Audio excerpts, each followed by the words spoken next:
Hi guys, this is Vysh from Vysh IAS and we are going to continue our history NCERT series. Okay, so class 6th 11 chapters was uploaded and it is available in a playlist. Please watch the entire thing in order. Okay, so you will get an entire idea of the chronology. Even if you don't like history at all, you will get a feel of all the kingdoms of ancient history, right from the Stone Age, the Indus Valley civilization up till I think Gupta dynasty. Everything was covered, and last chapter was even having art and culture aspect. So you'll have a lot of definitions, lot of terminologies which UPSC keeps on asking in UPSC. So please watch the 6th standard series and then watch this. Okay, this is going to be the 7th standard series. The textbook cover you can see here. It is again our past and it is 2. Okay, our past 1 was class 6 and our past 2 will be class 7. And for class 8 we'll have again our past 3 and there will be I think 2 textbooks. Okay, so class 8 is going to be even bigger. Here I think we have totally 10 chapters and it's dealing with the same timeline storyline of medieval India. Okay, like we did in class 6th of the ancient Indian timeline. Now we'll see the medieval India. Okay, that is class 7th. Okay, so I think about 700 AD or something, that is where they start this textbook from.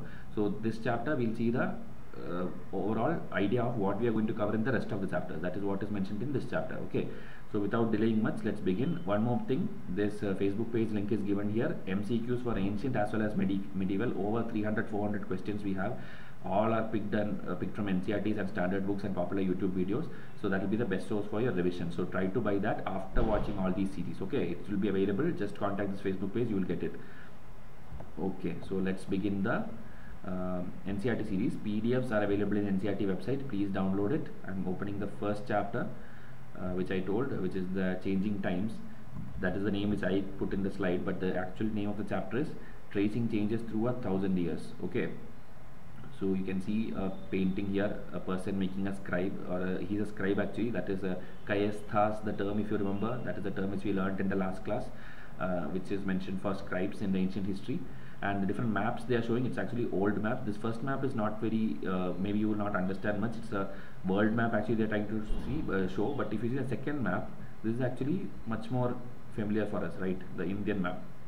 And that time, without any satellite or something, they have done this much detailed elaboration of map. You see, they have detailed place names also across the coast, in the mainland, in the boundaries, everywhere they have a detailed mapping. Okay, so this is how the textbook is beginning. And here if you see, 2-3 terms is there. First is the cartographer. Cartosat-2, the 100th satellite of India, was launched yesterday by ISRO. Okay, it was in news in current affairs. Okay, find out which is the launching vehicle for that and try to put it in comments. It's very helpful for others if you put things in the comment section. Okay, so here basically in this first few lines they are telling about some geographer. His name is Al-Idrisi, is a Arab geographer, and then there is a French geographer. Okay, these are the people who made these maps. That is why these names are mentioned here. Okay, so for us, cartographer. What is cartographer? A person who makes maps. So Cartosat series satellite also similar thing, right?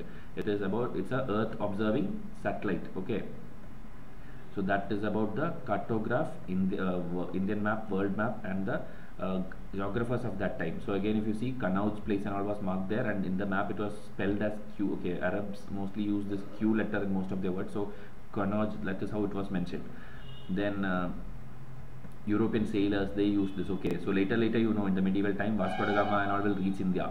So these maps were very much helpful for them. Okay. Then some terminologies. Okay, this is a very sometimes controversial thing also, like the terms which has different meanings in different times. Okay, like Hindustan, we now have Hindustan. What does it mean? It is the nation state. Okay, the entire India, it is called Hindustan.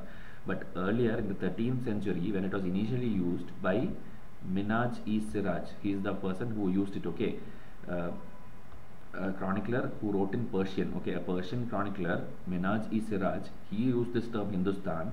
That time he just meant these areas of Punjab, Haryana, and the land between Ganga and Yamuna. That is the maybe the Ganga Yamuna belt, you can tell. Okay, right from Punjab till UP or up to West Bengal, you can tell that region was called Hindustan at that time by Minhaj-e-Siraj, who wrote in Persian. Later again, and I think he used this term just for a political sense. Okay, that is the dominions of the Delhi Sultanate. Okay, we learn a lot of sultanates and also Delhi Sultanate is there. that domain, who they ruled over these places. So that is why Hindustan was mentioned by them. Okay, you know this Stan is mostly by Muslim nations. They adopt this Stan keyword. So that is how this Delhi Sultanate areas which they controlled, they called it as Hindustan. That's all. The river Indus is there, and any region right of that, the Hind region, the Stan of a Hind, that is Hindustan. That's all. Okay, nothing related to any religion or anything. Hindustan is just the geographical region or the political domain. Okay, and later in the 16th century, so that is about 13th century. Now 16th century, you know, Mughal Empire will start. Babur, the first Mughal ruler, used Hindustan to describe the geography, the fauna, the culture, and the inhabitants of the subcontinent. Okay, so a totality maybe. So Babur was the little more detailed one. Meanwhile, in 14th century, there is a poet Amir Khusro. Again, UPSC has asked multiple times about Amir Khusro. He used the word Hind, okay, in his writings. So here again, it was like the cultural entity. Earlier, the idea of India did not exist, okay, but the cultural entity was represented, and did not carry the political and national meanings which we associate with it today. Okay, so you should understand how the word Hindustan evolved. Okay, 13th century Minaji Siraj, 14th century Amir Khusro, and the 16th century Babur. So they all have these words mentioned. Similarly, the word India, the word Bharat, that one we have seen in the class 6th. Okay, try to see that video again if you don't know. Then another term they are telling foreigner. Now we know foreigner means who is foreigner. Someone who is not Indian, that is foreigner. But earlier days, even in small localities, if someone comes from some neighboring village, they will term it as foreigner only. Like the Indian word they are telling Pardesi. Okay, Pardesi in Hindi, or in Persian the Ajnabi. Okay, that means a stranger, a person. Like suppose a city dweller will tell like a forest dweller as a foreigner. Someone comes from the forest area, someone comes from the neighboring village, then they are considered as foreigners. But now it is a different meaning. So they are telling the terminology difference over the years, Hindustan and foreigner. Now the sources. Obviously, historians, we know that books, inscriptions, coins, architecture, that's the usual thing right from ancient history, and now also they are using the same reference for understanding the story of them. Value of paper. Okay, last time we saw class 6 while we are ending, paper was invented in China. Okay, now they're telling 13th century, it was very much precious. The paper, it was limited, okay, the paper, and they used to, even when they don't have paper, they will wash off the writing of the manuscript and then dry it, and then you reuse it. Okay, that much limited it was, and it was very valuable. But a century later, in the 14th century, you can tell, even for packing the food items and all, now we have, right, we use paper very negligibly. We don't care about paper, and it's like a daily use item. We even crumble it and throw it away. So it became very, what to say, a cheap kind of thing, and it's available in abundance. So that is the value of paper degrading over the years. Then another term they're telling is the archives. What is an archive? A place where documents and manuscripts are stored. Today, all national and state governments have archives where they keep all the old official records and transactions. The National Archive of India was in news yesterday. Find out why. It comes under the Ministry of Culture. Try to find out important things like whether it's a statutory body, whether it's a constitutional body, whether it is a autonomous body. These kind of terms UPSC plays with. Okay, so you should know because it is in news. National Archive of India. Please research on it. Okay. So that is about archives, writings which is stored. Now again the same painting is shown here. Okay, it's about a scribe, and this one painting is actually, the original size of the painting is same as what you see here. Okay, just 10 centimeter by 7 centimeter is given here, 10.5 by 7, and such paintings came to be known as the miniature paintings. Okay, a lot of paintings we learn in art and culture. This is one category of it, miniature paintings, that is small, especially in the time of the Mughal rulers and all. It was in at its peak. Okay, the Muslim rulers, that time this was at its peak, and it was very beautiful paintings, and there in the small books and textbooks. You know, there were like that Navratna 9 gems in Akbar's court, and also there was dedicated painters who were very talented, and they used to have lot of writings and lot of small booklets kind of thing with these kind of small paintings, which tells a totally good stories. Okay, so this is about a painting of a scribe. Scribe is the person who writes the script. Manuscripts means writing with hand. Manu means hand in Latin. Okay, these are things which we learned in 6th standard. This is the best reason I am telling, read class 6 then class 7 like that. Okay, because when I tell something you will be able to relate, because whatever I am telling, these kind of small definitions we have already did in class 6th.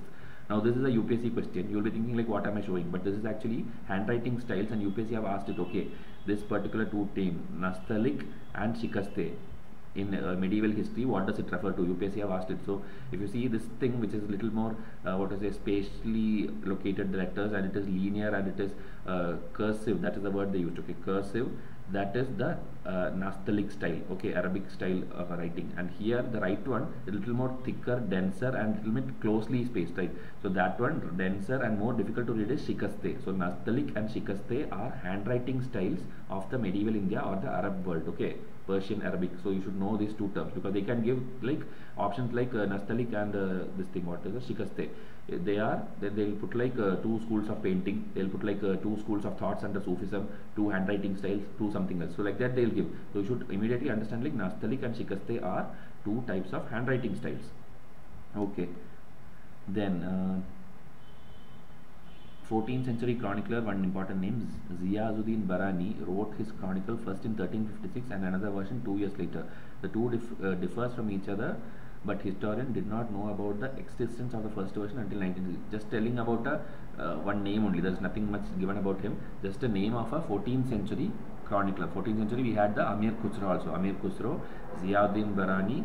In 13th century we had the Minaji Siraj. Okay, slowly try to get these names into your mind. Now 700 to 1750 AD, that is the timeline I think they are going to discuss here. And telling about new, like Vasco da Gama came, he introduced a lot of crops and all in India, a lot of like potatoes, some many things were there. In Spectrum series I have done it in detail, please watch it. Potato, corn, chili, tea, coffee, many things are being introduced in subcontinent. Britishers will come, that and all we will be dealing in subsequent chapters. So this chapter I told you, it's giving a overall holistic thing. Now another term, Rajput. The Rajput in the west, they had marriage alliance with the Mughals and all. Even Akbar had a wife from the Rajputs. So watch that movie, Jodha Akbar movie, that is comparatively good. Like all the ancient history lit movie I told you not to watch. Like don't watch Mohenjo-daro for the sake of studying, okay, I'm telling you. Don't watch Mohenjo-daro, don't watch one more movie was there, I forgot the name. But there are good movies also. Like Gautami Putra Satkarni, I told there is a movie. Jodha Akbar you can watch. These are all good movies which shows the lifestyle of those days and all, so it can be good. Now the Rajput term, it's actually Rajaputra, okay, that is the son of Raja. That is how the term term came into existence, and that is they actually group of warriors who claimed Kshatriya caste status, okay. Kshatriya, the Brahmin system, the Hindu system, but for that they claimed like they are from the Kshatriya caste and they were called Rajputs, okay. This picture is a Persian wheel, just an image for you to see, no much details. And then again little bit about Rajput, Maratha, Sikhs. These were the rising kingdoms, okay. Maratha, Sikhs, Jat, Ahoms, very detailed manner. Spectrum series, I have got the best feedback. That is the best feedback I have got for all my videos. So watch the Spectrum series. Maratha, Sikhs, Jats, everything, the rise, fall, decline of conflict with British, everything is done in detail. Again, habitat, they are telling the environment around us, that is not required for historic sake.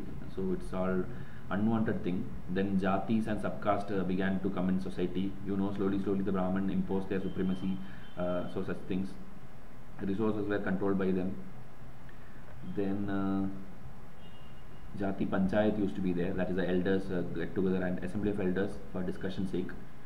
I am reading only the important keywords to be picked up. Okay, we don't need to by heart see each and every line. Region and empire. Okay, so the empires which we will be learning in this particular class 7th. Okay, Cholas chapter 2, Tughlaq chapter 3, Mughals chapter 4. We'll see all these in this class 7th. Okay, so we'll have a rough idea of the total timeline. The Sanskrit Prashasti, you remember Prashasti, right? For kings, the court poet used to write. That is the Prashasti. Okay, so there is something which praises Delhi Sultan Ghiyasuddin Balban. Okay, he was actually from the slave dynasty. Okay. There are a lot of dynasties. I will tell you an easy way to remember that. 1 second. Okay, like slave dynasty is there. Then Khilji is there. SKT, Tughlaq.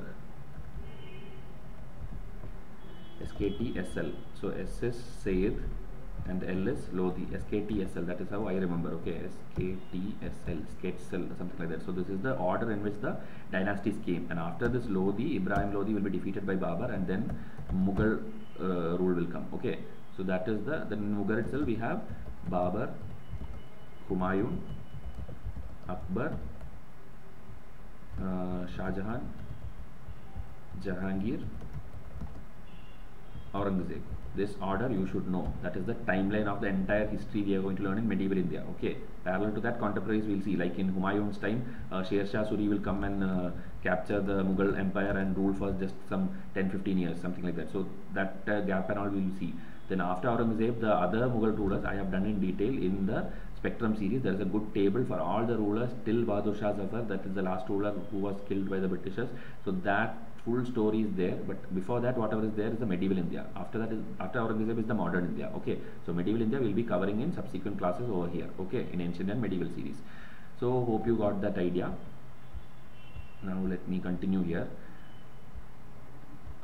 So Ghiyazuddin Balban Prashasti was there, and he had a vast empire. Okay, most of things are like overtold or maybe what to say, exaggerated. We cannot tell whether everything is true, but it is told like he had like from Bengal in the east to Ghazni in the west, that is Afghanistan region, and South India also, the whole Dravida region. This much big kingdom I don't think Balban had it, but there are occasions Sanskrit Prashastis are there written about him. Okay, Ghiyazuddin Balban. Okay, people of different regions apparently fled before his army's history. So now this map is very interesting. History optional students, definitely this is how you will get the question in the first question, that is 50 marker question of the history optional paper 1 is like this. Okay, they'll give some 20 places with this numbers, and then they'll tell descriptions of it, like 1 is a historical site, 2 is a Paleolithic site, 3 is a kingdom, 4 is a village, and you have to identify the site also and write a 2-liner about it. 2.5 mark per location, that is 2.5 into 20, 50 marker question. This is how the map will be. So if you have not seen the question paper yet, please go and see it. If you are an optional student and did not see the question paper, means it's very bad. So please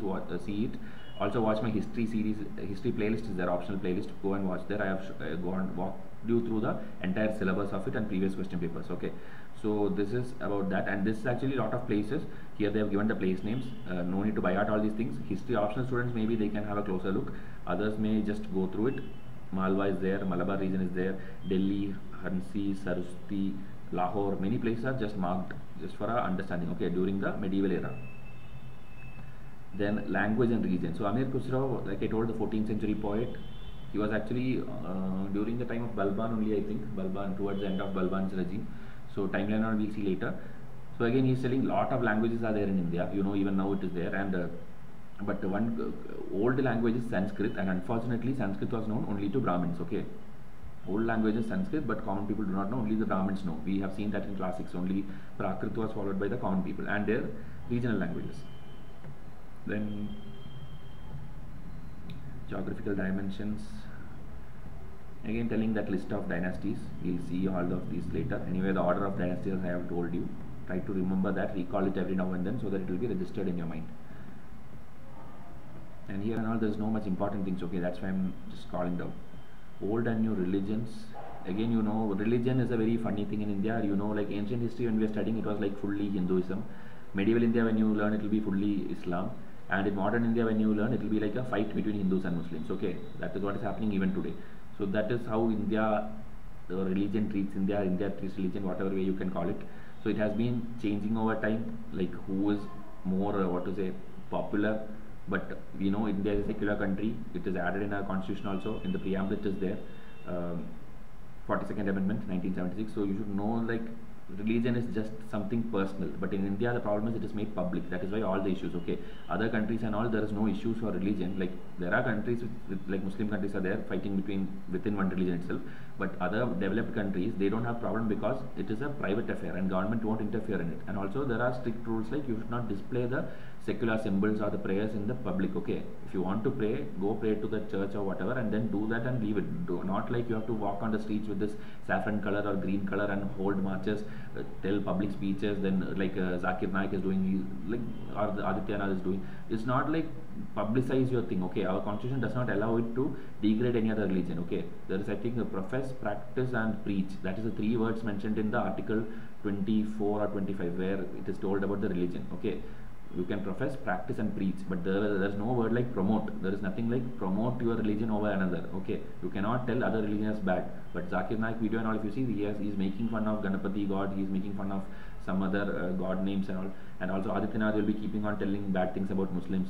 So these are all bad things. Okay, there are many people in India who are actually spoiling the secular culture of India, and there are lakhs of people following them. That is the biggest unfortunate thing for us. Okay, many lakhs of people, and that is the cause of India's what is a poor development also. They have no literacy, they have no other work. Just after 5th standard or something, they are on the streets throwing stones at the buses. Okay, so that is about religion story about India. I'm telling generic things because there's no much detail from here which I can give you, which will be helpful for you. Okay, patron is the keyword. An influential wealthy individual who supports another person, an artist, a craftsman, a learned man, or a noble. Okay, you know, like patronized, that kind of word we use, right?